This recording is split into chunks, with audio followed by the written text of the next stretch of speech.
Evergreen नाम के एक छोटे से बर्फीले शहर में हर साल क्रिसमस बड़े ही धूमधाम से मनाया जाता था। शहर के बीचों बीच खड़ा विशाल क्रिसमस का पेड़ रंग बिरंगी रोशनी और चमचमाते गहनों से सजा रहता था। पेड़ के ऊपर रखे आशा के तारे को देखने दूर दूर से लोग आते थे।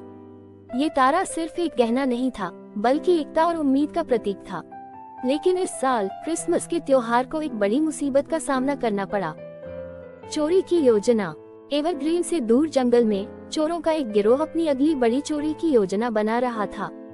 इस गिरोह का नेता विंसेंट ब्लैकवुड था, जो चालाक और कठोर दिल का इंसान था। उसके साथ थी लीला, जो ताले खोलने में माहिर थी, और बेनी, जो तकनीक का जादूगर था। उनकी नजर आशा के तारे पर थी। विंसेंट का इरादा इसे चुराकर बेचने और एक नई जिंदगी शुरू करने का था। उसके लिए ये तारा सिर्फ पैसा कमाने का जरिया था। उसकी भावनात्मक या सांस्कृतिक अहमियत से उसे कोई मतलब नहीं था।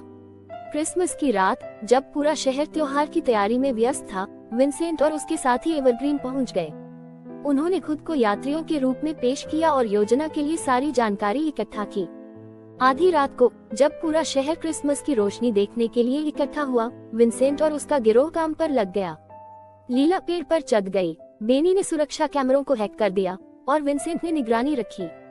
लीला ने तारे तक पहुंचकर उसे पकड़ लिया, लेकिन तभी एक मासूम आवाज ने उसे चौंका दिया।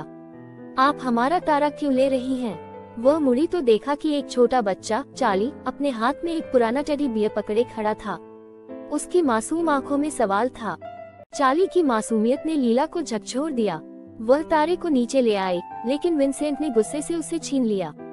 योजना मत बिगड़ो, उसने कहा, लेकिन चार्ली ने हार नहीं मानी। ये तारा सिर्फ चमकने के लिए नहीं है, उसने कहा। ये हमें एक दूसरे पर विश्वास करना सिखाता है। विंसेंट ने उसकी बात पर हंसते हुए ध्यान नहीं दिया, लेकिन बेनी का दिल पिघलने लगा।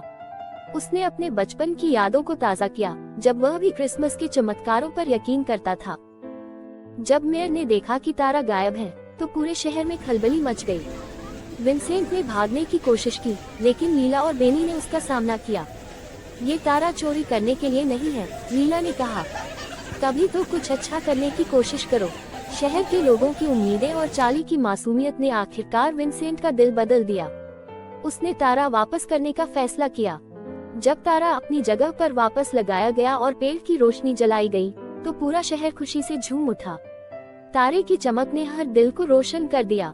विंसेंट और उसके साथी चुपचाप खड़े थे, लेकिन चार्ली दौड़कर उनके पास आया और विंसेंट को गले लगा लिया। धन्यवाद हमारे तारे को वापस लाने के लिए, उसने कहा। उस पल में विंसेंट के दिल में एक बदलाव आया। शायद तारा सच में जादुई था।